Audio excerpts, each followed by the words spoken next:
¿Qué sucede en el país? Tendencias del acontecer nacional en Análisis Situacional. Bienvenidos a Análisis Situacional.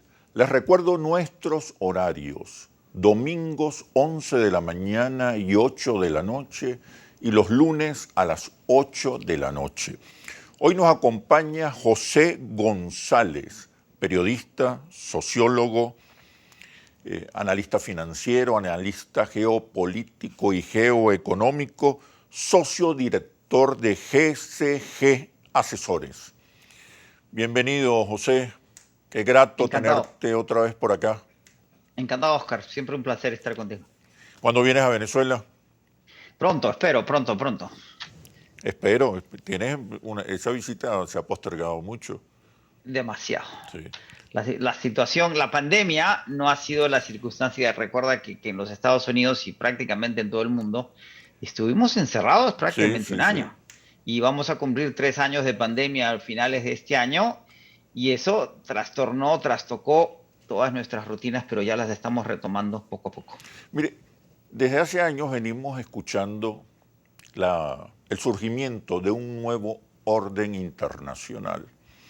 La guerra entre Rusia y Occidente acelera, desacelera las posibilidades de este nuevo orden. Lo termina de acelerar, lo termina de consolidar. Recordemos que el orden en el que vivimos es el orden posterior a la Segunda Guerra Mundial que se establece. ¿Podrías describirnos cuál era el orden anterior y cuál es el orden que emerge? Previo al fin de la Segunda Guerra Mundial, previo a la Primera Guerra Mundial, el orden europeo en particular, los Estados Unidos todavía no era el poder global, que era, recordemos que el imperio hegemónico en el mundo era Inglaterra. Y el orden europeo, a través de lo cual se articulaba el resto del mundo, el orden colonial seguía vivo. Era un orden en el cual había 3 grandes monarquías en Europa: la monarquía inglesa, la monarquía alemana, prusiana, y el zarismo ruso. Curiosamente, el rey Jorge V, VI, nunca recuerdo el nombre exacto, de Inglaterra, el canciller Guillermo de Alemania y el zar Nicolás eran primos. Después del asesinato del archiduque Francisco Fernando en Sarajevo, entre otros, curiosamente otro lugar clave en la historia, se desata la Primera Guerra Mundial y por resultado de la Primera Guerra Mundial cae el Kaiser Guillermo, desaparece el prusianismo alemán, se inicia el intento de la República de la Weimar alemana, que fracasa al medio de una hiperinflación y termina en la insurgencia del nazismo. Viene la Revolución Rusa en plena guerra, cae el zarismo y sobrevive la corona inglesa, porque el rey Jorge se deslinda, se deshace, se distancia de sus primos para que no haya una revuelta popular en Inglaterra, que es lo que Marx esperaba. Marx esperaba que la revolución comunista se diera en Inglaterra, en la Inglaterra industrial, y no en la Rusia agraria. Solo sobrevive esa corona y el mundo cae en una Segunda Guerra Mundial por el fracaso del prusianismo alemán. Y se crea un nuevo sistema con un orden financiero y económico que se establece en la conferencia de Bretton Woods del año 42 y una división geográfica, geopolítica del mundo que se establece en Yalta en 1945, donde se reúnen Churchill, Roosevelt y Stalin, los triunfadores de la guerra. De Gaulle participa en la conferencia, pero a Francia se había rendido, por lo tanto no tiene una participación activa, y se dividen básicamente los territorios europeos. Y se establece lo que se llama un sistema de reglas, que va a ser administrado, no dictaminado, recordemos, por las Naciones Unidas. Ese orden que se prolonga por toda la segunda mitad del siglo XX en el marco de una guerra fría, cuando hay una confrontación ideológica entre el capitalismo occidental y el comunismo euroasiático, como se le llama. Rusia es Eurasia, no es ni Europa ni Asia, al que se suma la China comunista, y el sudeste asiático, Corea, hay un conflicto en Corea, Vietnam, hay un conflicto en Vietnam. Ese sistema de reglas que se había mantenido con problemas y con bloques, en Latinoamérica lo vivimos a través de las revoluciones y las dictaduras militares de las décadas posteriores a la primera mitad del siglo XX, es el sistema que acaba de ser irrumpido por la invasión de Putin a Ucrania y la guerra que estamos enfrentando en el país. Ese sistema que ya necesitaba ser renovado, reseteado, repensado, restablecido, es el que está en este momento en flujo. Recordemos que la invasión de Ucrania consolida los cambios que empiezan con la caída del muro de 1989. El orden que había prevalecido por 70 años se acabó. ¿Cuál es el orden que emerge? El orden que emerge es un orden que lo estamos... es un orden en el cual el sistema de reglas se va a renovar. Alguna vez creo que lo conversamos, Oscar, ya no estamos en una época de revoluciones, sino de reformas. Ahora, las reformas pueden ser revolucionarias. En la medida que el bienestar que hemos alcanzado a nivel global, que va desde la China hasta Suiza, con Perú, Venezuela y Paraguay y Bolivia en el medio, es un orden donde se expanden las clases medias, se expande el bienestar y la gente no está dispuesta a renunciar al bienestar.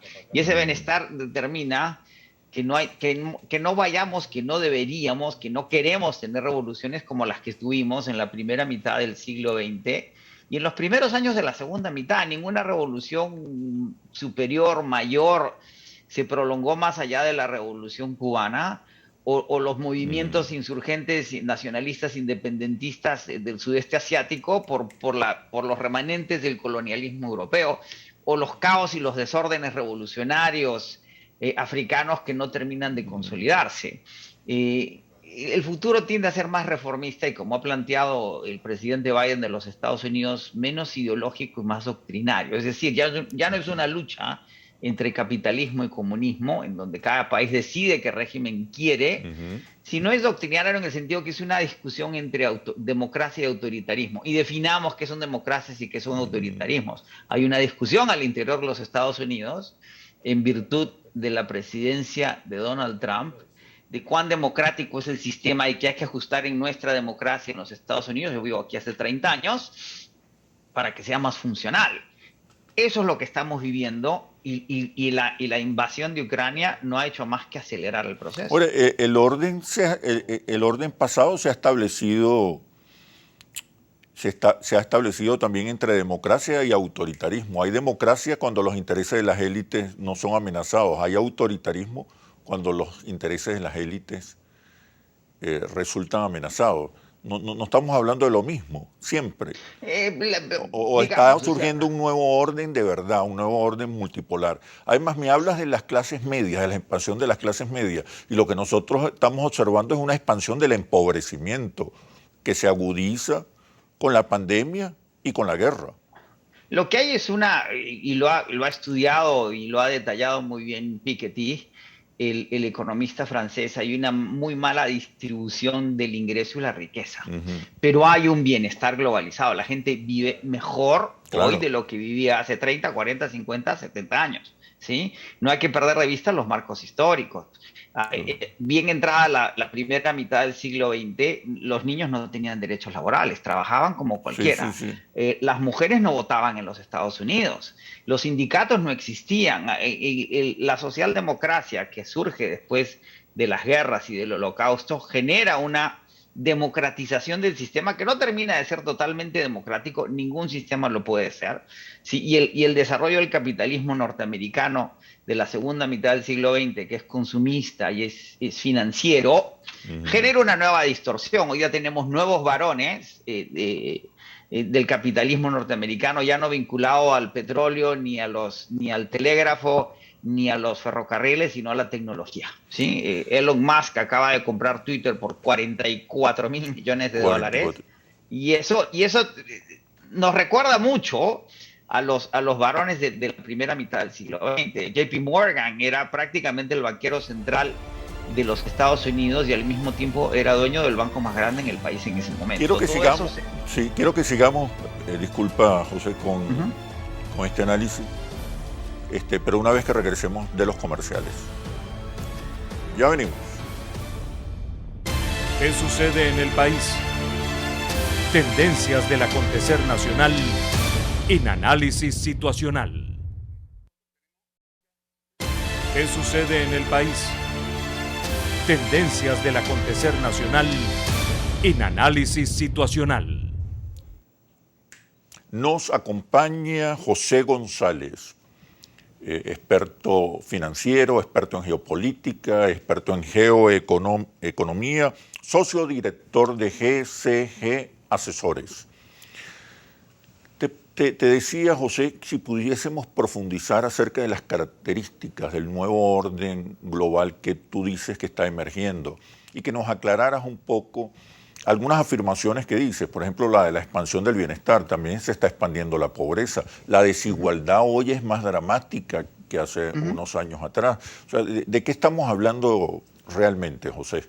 Cuando hacemos los agregados macroeconómicos, vemos las mejoras. Cuando desagregamos esos agregados económicos es que vemos la diferencia. Te doy un ejemplo. En los Estados Unidos hoy día, en lo que se llaman las heridas de la pospandemia, los problemas que ha dejado la pandemia, que no solo son de salud pública e individual, sino de problemas financieros. En la ciudad de Nueva York, donde yo vivo hace 30 años, hay 1 millón de personas que están atrasadas en el pago de sus rentas. Las leyes que impedían los desalojos no han sido renovadas y los dueños están tratando de desalojar a los inquilinos que no han pagado rentas. Hay 200, casi menos de, alrededor de 300.000, 250, 300.000 denuncias por desalojo. ¿Qué dicen las cortes? Que va a tomar 130 años procesar esos desalojos. Lo que viene es un gran reseteo en la propiedad en la isla de Manhattan, y eso ha sucedido en la isla cada 100 años. ¿A qué voy con eso? Que hay una mitad de la población en los Estados Unidos que sigue siendo la economía más grande, ya perseguida por China cada vez más. La mitad de la población en Estados Unidos está de demasiado bien, los millonarios, hasta la gente que está muy bien. Y la otra mitad está desde que está bien hasta que está muy mal, ¿sí? Y los indicadores económicos nos hacen creer que estamos muy bien, pero ¿qué hacemos con la mitad de la población que no participa de ese bienestar? Ese es el problema global, yendo de país en país. Y en América Latina es mucho mayor porque teníamos cierta precariedad, nuestros índices se habían mejorado porque crecíamos y progresábamos, pero no nos hemos terminado de desarrollar. Y eso genera inestabilidad, política. Siempre. Inestabilidad Recordemos social. que la violencia social no es producto de la pobreza, es producto de la desigualdad. Si la pobreza generara violencia, Haití sería el país más violento del planeta. Lo es en cierto sentido, pero no en el otro. La criminalidad es una forma de buscar acceso de sectores insurgentes en la sociedad que, teniendo el talento y la energía, no tienen los medios para acceder. Y no solo por cuestiones de educación, ingreso, sino por cuestiones incluso étnicas o de género o de opción religiosa, de manifestación religiosa. Y eso es lo que va a suceder. Ahora, ¿en qué sistema estamos entrando? No se puede definir completamente. En el siglo XII hubo dos fenómenos importantes en Europa: la Reforma Franciscana en Assisi y el Renacimiento florentino. Poco más, poco menos de 100 años después viene la peste negra en el siglo XIII. Y después de la peste negra viene la guerra de los 100 años.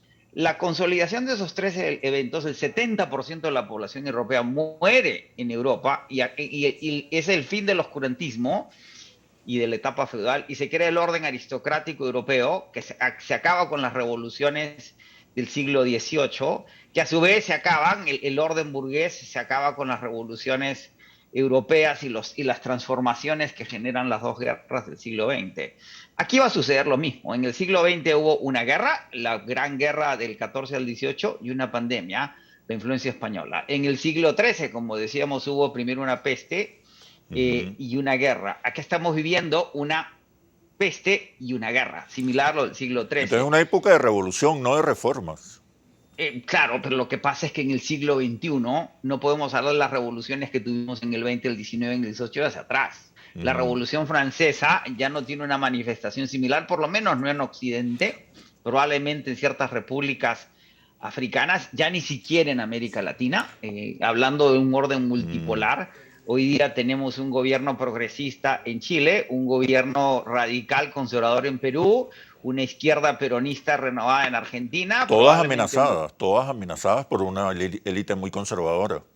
Sí, claro, pero son contradicciones internas inevitables. O sea, la lucha de clases, que es un aporte marxista, que aquí ha sido ignorado sistemáticamente por Occidente porque no le interesa discutir el tema, Claro. ¿sí? Es más o menos inevitable. AMLO es presidente de México, el chavismo-madurismo sigue vivo en Venezuela, Petro probablemente gane las elecciones en Colombia este año, y lo que puede hacer los Estados Unidos de cara a esas transformaciones es muy poco. A diferencia en el siglo XX, que podría organizar golpes de Estado, aliado con las élites y los militares de nuestros países, pero eso fue muy característico de la Guerra Fría, ¿no? Estados Unidos hacía en su hemisferio lo que lo que la Unión Soviética, perdón, hacía en el suyo, que esos fueron los acuerdos de Yalta. Me Y estás China hacía... No, no, sí, me estás diciendo que Estados Unidos está estableciendo una mirada distinta con relación a América Latina, ya no la considera su patrio trasero. ¿Por qué no puede? Sencillamente no es porque los O americanos más bien quieran. está reintentando recuperar su No, porque enorme influencia. en Estados Unidos tenemos nuestros propios problemas. La elección de Donald Trump subrayó las contradicciones del propio sistema americano, en donde las minorías empiezan a ser mayorías, en donde las mujeres tienen un rol cada vez más preponderante, en donde las opciones de género empiezan a ser parte fundamental en la sociedad, en donde los movimientos laborales empiezan a ser importantes de nuevo. Ya hay sindicatos formados dentro de Starbucks, dentro de Amazon, que los pelearon por casi desde su fundación y están siendo vencidas por las fuerzas laborales, donde las heridas de la pandemia están generando que el trabajo vuelva a ser más importante que el capital, porque imprimimos capital y dinero durante la crisis hipotecaria y la pandemia con una facilidad impresionante, con lo cual estamos reduciendo en la discusión interna norteamericana el valor del dinero. El ciclo que empieza, Oscar, en Estados Unidos es lo que se llama neoprogresista, es decir, es laborista. Okay. ¿Sí? Aún con la posibilidad de un triunfo conservador en las próximas elecciones legislativas. El triunfo del conservador en las elecciones legislativas no elimina la contradicción. Okay. ¿Sí? Es decir, lo que acaba de suceder en la elección francesa. Gana Macron por más o menos 12 puntos, que es un margen importante, claro, pero los sectores conservadores franceses crecen porque no hay una alternativa de izquierda en el socialismo francés renovada. Entonces, los espacios del descontento, de la reinserción, los gana la derecha, como los ganó la derecha nacionalista alemana después del fracaso de la República del Weimar del 24 al 29.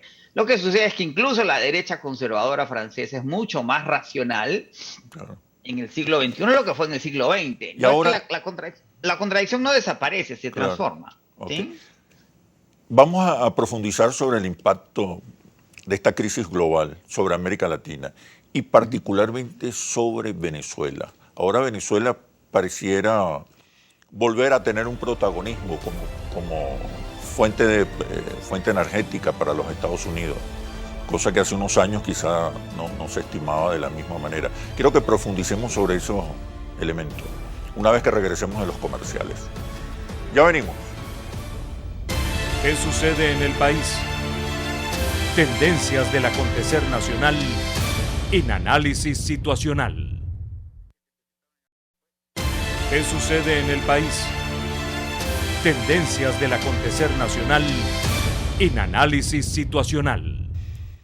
Nos acompaña José González, periodista, sociólogo, analista financiero, analista geopolítico, analista geoestratégico, socio director de GCG Asesores. Te preguntaba, José, acerca del impacto que está teniendo la guerra, la pandemia, la crisis global en el establecimiento de un nuevo orden y cómo se observa ese nuevo orden emergente en América Latina y particularmente en Venezuela como fuente de energía. Lo que estamos viendo en términos generales en la América Latina es una transformación política importante. Ahora, es muy distinta, Oscar, a la que vimos en el siglo XX. Ya los planteamientos no son de izquierdas como lo que planteó la Revolución Cubana en 1959, que marcó tanto a América Latina en el marco de la Guerra Fría. Al haber desaparecido la Guerra Fría, las dinámicas cambiaron. Y hoy día tenemos elecciones tan distintas como la de AMLO en México, o la de Boric en Chile, o la de Castillo en Perú, que sin embargo tienen un hilo en común, que son reformistas, progresistas. Recordemos que el progresismo se tiende a confundir con socialismo. No son lo mismo. El progresismo es una tendencia, una forma de gobierno que se establece en los Estados Unidos en la primera mitad del siglo XX y cuyos propulsores son Wilson y Teddy Roosevelt, que eran republicanos y que Franklin Delano Roosevelt consolida en el New Deal norteamericano, que señala que el Estado tiene un rol como árbitro de lo público, lo social y lo privado, ¿sí? Y el nuevo progresismo norteamericano se refleja en una nueva tendencia socialdemócrata, más o menos radical, dependiendo de qué país en cada región. Y no es casual que Boric represente lo que Allende quiso representar en su momento en los 70s en América Latina. Es este nuevo progresismo plurinacional, intercultural, paritario, que da derechos de género a los Ahora, transexuales. tú no ves ese progresismo muy guabinoso, que no es ni chicha ni limonada. Pero Ese proceso de desideologización aparente no hace más débiles los procesos de cambio. Por ejemplo, en Venezuela el chavismo se convirtió en una fuerza hegemónica. El sentido común, las ideas dominantes son ideas que se construyeron durante los últimos 20 años. Porque el chavismo le dio una importancia estratégica a la dimensión cultural, subjetiva, emocional e ideológica, por supuesto. Y el chavismo ha incorporado en su propuesta temas de género, temas de mujer. Claro. Sí, toda esa discusión sobre pero hay una columna que es ideológica. ¿No crees claro, tú? pero es que el chavismo tiene una relación con la Revolución Cubana que tiene mucho legado del siglo XX. Y ya nosotros hemos pasado de la modernidad a la posmodernidad, a lo que se llama la posmodernidad, que es la metamodernidad en la que estamos viviendo, en donde la elección de Boric representa esa metamodernidad.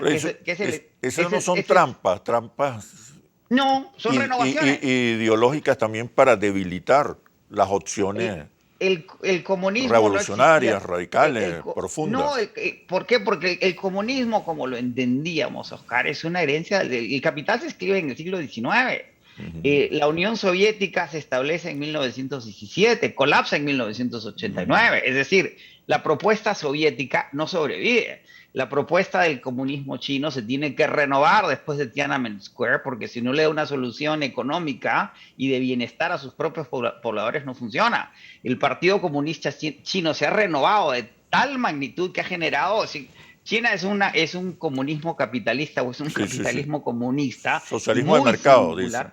Es muy singular, además, porque China se va a convertir en el segundo hegemón y va a tentar la hegemonía capitalista norteamericana en el siglo por venir. Entonces, lo que se está presentando no es guabinoso, es la metamodernidad que hay que asumir como la propuesta futuro.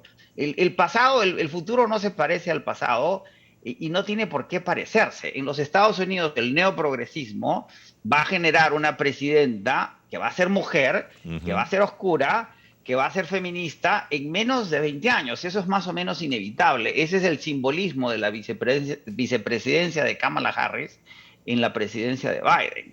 Es absolutamente distinto.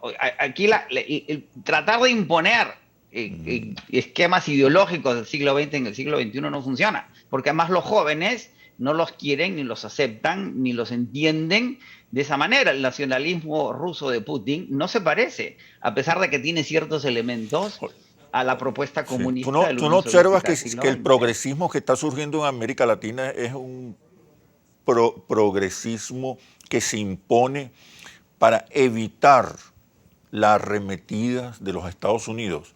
Es decir, es un maquillaje para hacerlo potable para los Estados Unidos, más que una postura política, ideológica y programática.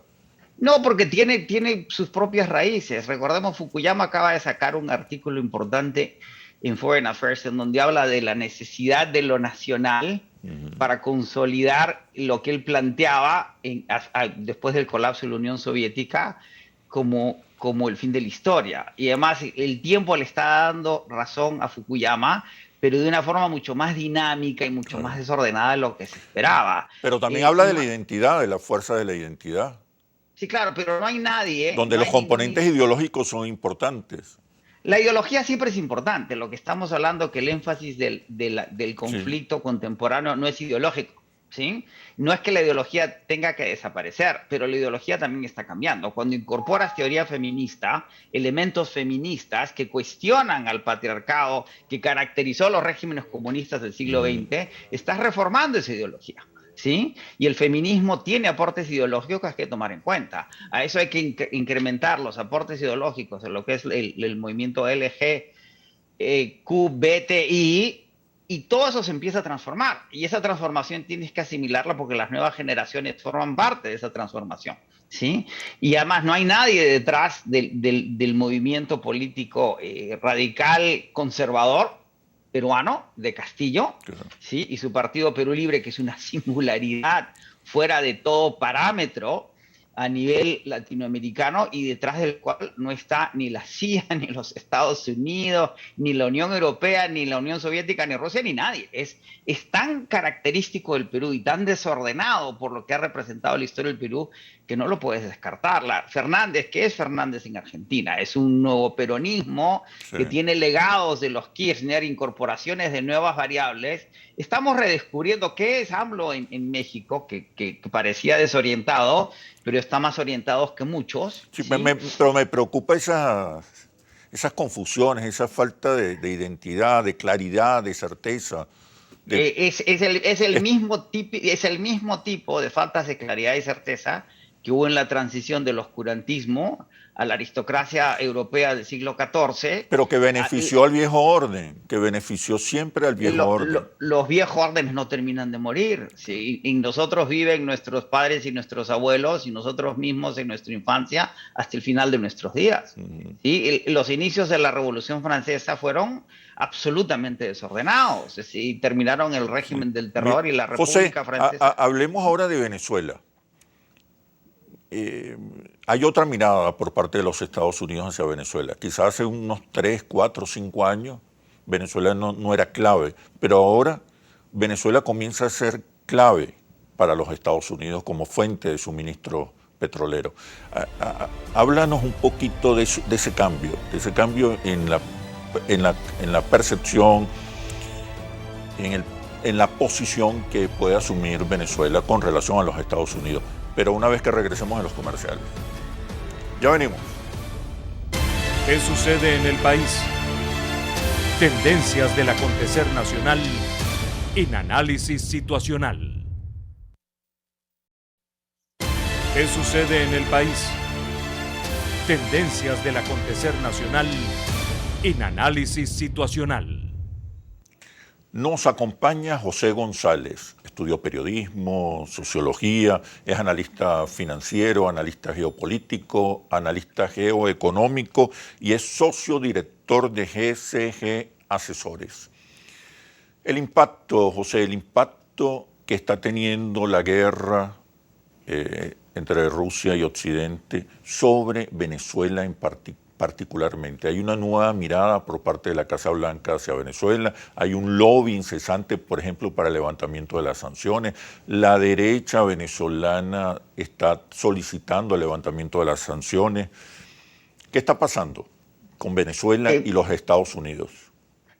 La invasión en Ucrania y la guerra entre Occidente y Rusia está generando una crisis en el sector energético que no se esperaba, en la medida que previa al conflicto lo que había era una sobreexistencia de petróleo. Hace unos 20 años había una teoría, Oscar, que se llamaba peak oil, el pico del petróleo, que el petróleo se iba a acabar y que los precios iban a subir interminablemente, indefinidamente, porque no iba a haber suficiente petróleo. Sin embargo, el petróleo de esquisto, lo que se llama en inglés el fracking, determinó que hoy día hay más petróleo que podamos consumir en un momento dado en que la transición energética está reduciendo el consumo del petróleo, y probablemente la del petróleo, como la de la piedra, se acabe, no porque se acabe el petróleo, sino porque ya no lo vamos a usar como lo usamos por el tema del calentamiento global. Ahora, ¿qué sucede? Rusia es el tercer productor de petróleo en el mundo, con casi 10, 11 millones de barriles diarios, de los cuales exporta 7. Rusia es un proveedor de energía fundamental para el mundo, particularmente para Europa y para el gas. Con la guerra se crea una disrupción de esa oferta petrolera en un momento dado que no hay suficientes inventarios ni producción en el mundo, porque se redujo por la pandemia. Recordemos que el petróleo durante la pandemia cae a niveles de $30 el barril nuevamente y no se ha reactivado esa producción ni se han acumulado inventarios porque las compañías y las naciones soberanas tenían temores a pérdidas. Al retirarse o amenazarse el retiro de esos 7 millones de exportación, empezando con el bloqueo norteamericano al petróleo ruso, que son 700.000 barriles diarios que compraba Estados Unidos a Rusia, se genera una nueva demanda de petróleo importante. ¿Y dónde hay petróleo excedentario en el mundo? En Arabia Saudita, en los Emiratos, en Irán y en Venezuela. No hay más petróleo excedentario. Y en el caso de los Estados Unidos es estratégicamente importante porque hay refinerías en Golfo de México que solo pueden refinar petróleo pesado. Las refinerías son especializadas, ¿sí? ¿Y por qué se había, cuando se implementan las sanciones petroleras a Venezuela entre el 17 y el 19, por qué los Estados Unidos empiezan a comprar petróleo ruso? Porque es petróleo pesado. Esas refinerías no pueden procesar petróleo de esquisto ni petróleo canadiense, tiene que ser petróleo venezolano. Y en el contexto de una guerra prolongada, que por lo menos debería durar este año, si no más, si Rusia triunfa militarmente y tiene que quedarse ocupando la zona del Donbass, el sur de Ucrania, y si llega a Moldova, el conflicto va a ser permanente.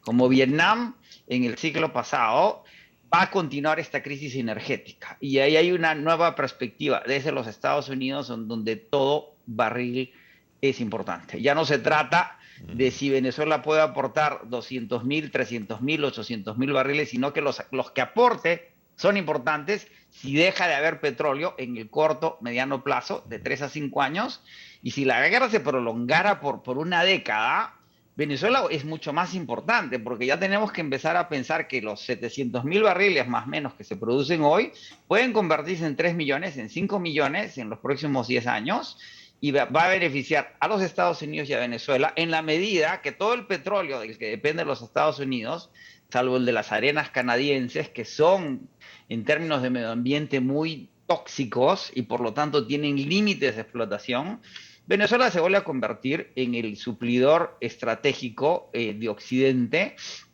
como fue en el siglo XX durante la Segunda Guerra Mundial. Durante la Segunda Guerra Mundial, Venezuela y Argentina fueron claves en términos de petróleo y granos, y hoy día la figura regresa, porque recordemos, por otro lado, que el 30% del trigo que se consume en el mundo se produce en Ucrania y Rusia, y la mayor parte de esa cosecha se ha perdido por la guerra, ¿sí? Y al perderse por la guerra, se van a buscar nuevas alternativas. El Fondo Monetario Internacional señala en su último reporte de las reuniones de primavera en Washington, que esto es una gran oportunidad para América Latina en particular, en virtud de sus exportaciones, y para Venezuela. De allí que esta delegación enviada personalmente por el presidente Biden a Caracas vaya con propuestas concretas, que si bien ninguna de las partes ha hablado formalmente de lo que se discutió en esas 3 horas en Miraflores, con 3 representantes del gobierno venezolano encabezados por el presidente Maduro y 3 del gobierno norteamericano,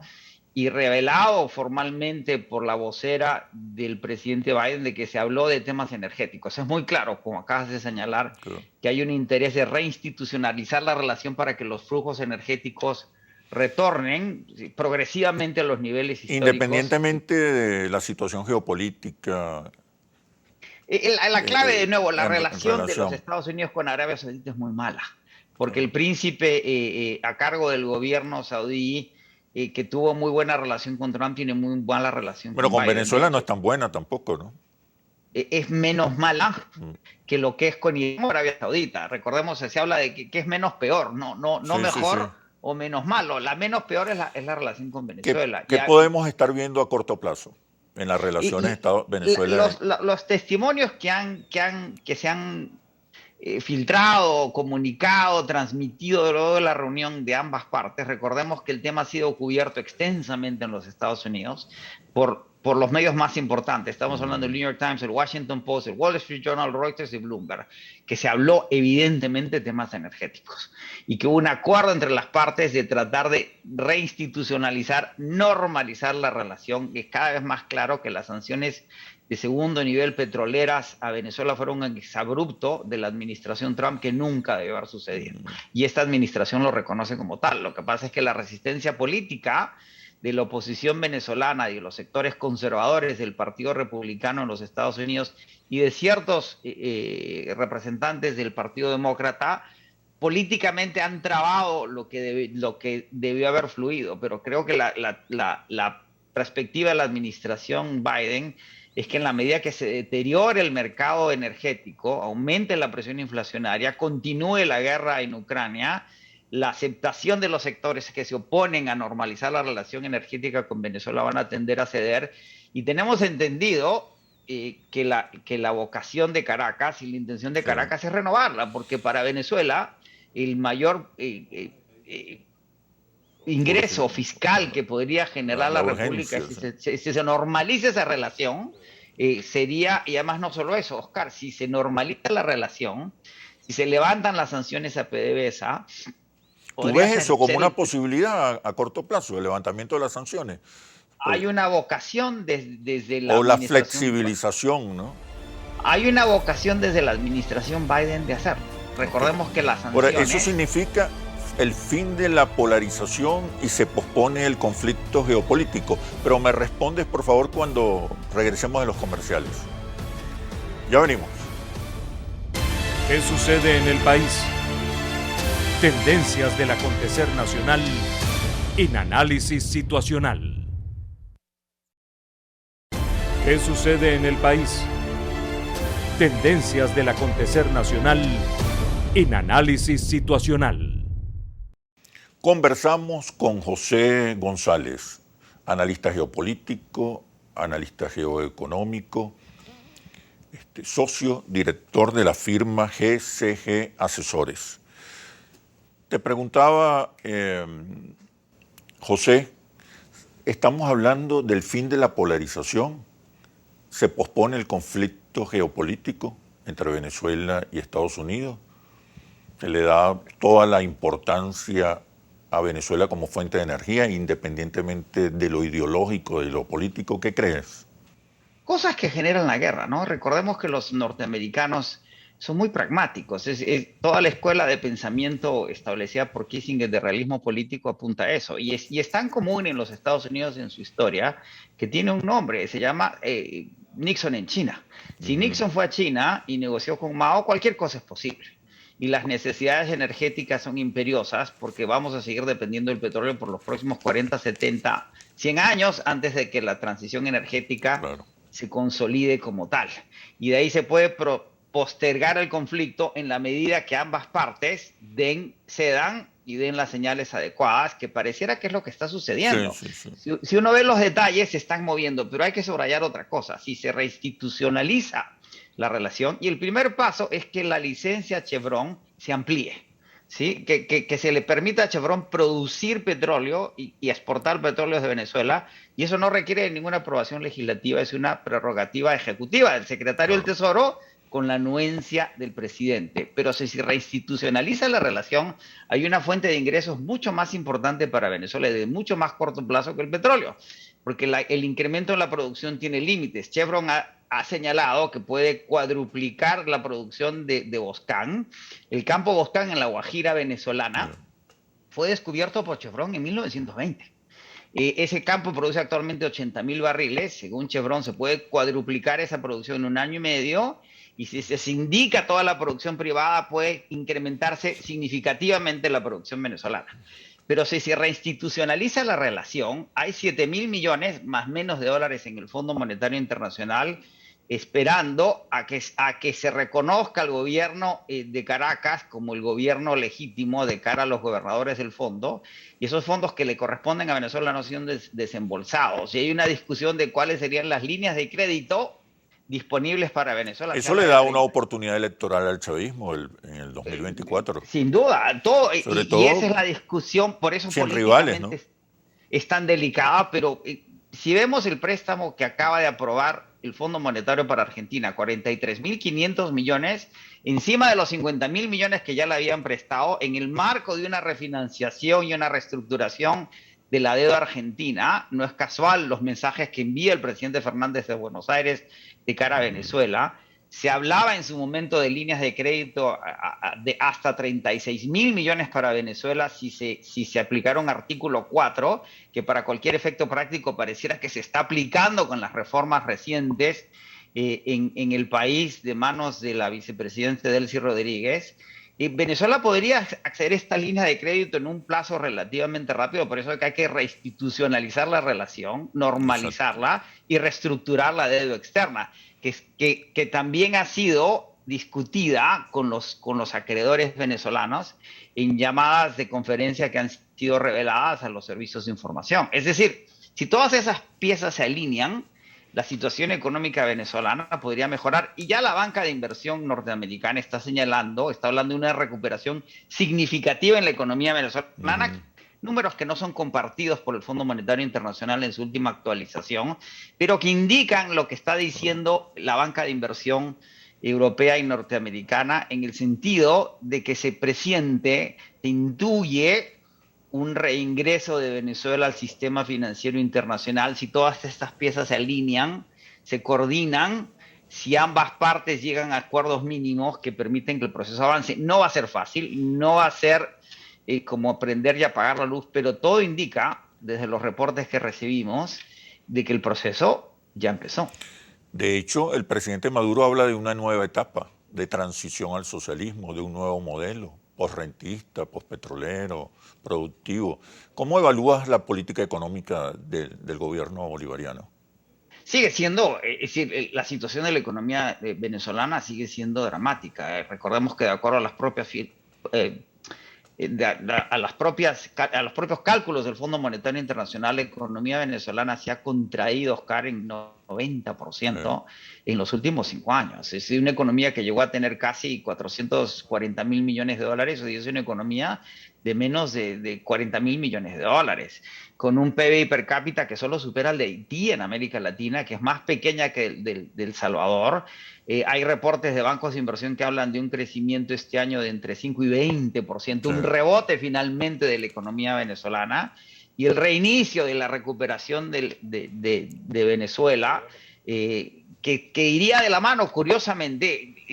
Las sanciones fueron el último elemento que causó este ajuste, esta contracción dramática de la economía venezolana, la más grande que se ha visto, salvo economías de guerra. Imagínate que Ucrania se va a contraer 35% este año en plena guerra, en la destrucción de su infraestructura que representa el conflicto. El caso venezolano ha sido dramático por una serie de errores que se cometieron y por la guerra. En años anteriores. Había una guerra también contra Venezuela. Y había sí, pero el mal manejo. Las bombas que caen eran las sanciones. Son sanciones. Sí, claro, pero las sanciones llegaron en el 17. Para el 17 ya el proceso. Y en este momento, lo que está haciendo el presidente Maduro y la vicepresidenta con relación a la economía, las medidas que están en buen camino, están bien encaminadas. ¿Qué haría falta? Recordemos lo que hemos conversado siempre. ¿Qué demanda el buen gobierno? Sensibilidad en lo social, pragmatismo en lo económico, racionalidad en lo político, pragmatismo en lo económico. Finalmente hay medidas pragmáticas que están administrando las variables en base a las circunstancias de la mejor manera posible. Lo que sucede es que no se puede hacer nada mejor porque no hay recursos. Y esos recursos no van a venir de transar o pechar la actividad comercial reactivada en Venezuela, de la cual solo se beneficia el 15% de la población, sino inevitablemente de la recuperación en la producción petrolera y la exportación de la producción petrolera a mercados robustos que lo demanden. Eso es clave para que esa recuperación se dé. Y todos los pasos que se han venido dando en Venezuela desde el año pasado son curiosos. Hay un grupo de trabajo en Washington, en el Fondo Monetario Internacional para Venezuela, informal. Todas las medidas que se han implementado en los últimos meses tienen las características de un plan de ajuste del Fondo Monetario, que ya no son tan ortodoxos como eran hace unas décadas, porque el fondo aprendió sus lecciones. Si hubieran acuerdos mínimos y las piezas se alinearan, probablemente Venezuela podría reincorporarse rápidamente. Los problemas políticos son serios. Tenemos una elección en noviembre en los Estados Unidos que genera muchos baches, pero las medidas que se están tomando en el marco de la circunstancia, con el beneplácito del sector privado y lo que señalas y lo que señala Interlace es en acuerdos entre la base de la pirámide y las clases medias, sí, son las más adecuadas. Sí, sí. Hay consensos policlasistas muy significativos. Mira, tengo unos segundos nada más. También estamos hablando que está surgiendo una nueva arquitectura financiera, donde el dólar ya no va a tener la preponderancia que tiene hoy. Eso es un escenario certero. Lo ha señalado la economista en jefe del Fondo Monetario Internacional. Ahora el proceso va a tomar varias décadas, ¿sí? El trasvase de la libra esterlina al dólar tomó como 40 años. El trasvase del dólar, y ya no va a ser al renminbi, sino algún tipo de criptoactivo dependiente de los bancos centrales, va a tomar décadas. El 60% de las reservas internacionales a nivel global están en dólares. El 88% de las transacciones internacionales de comercio internacional se hacen en dólares. El dólar es una moneda confiable, líquida, con opcionalidad, y su trasvase va a tomar tiempo. Varias décadas.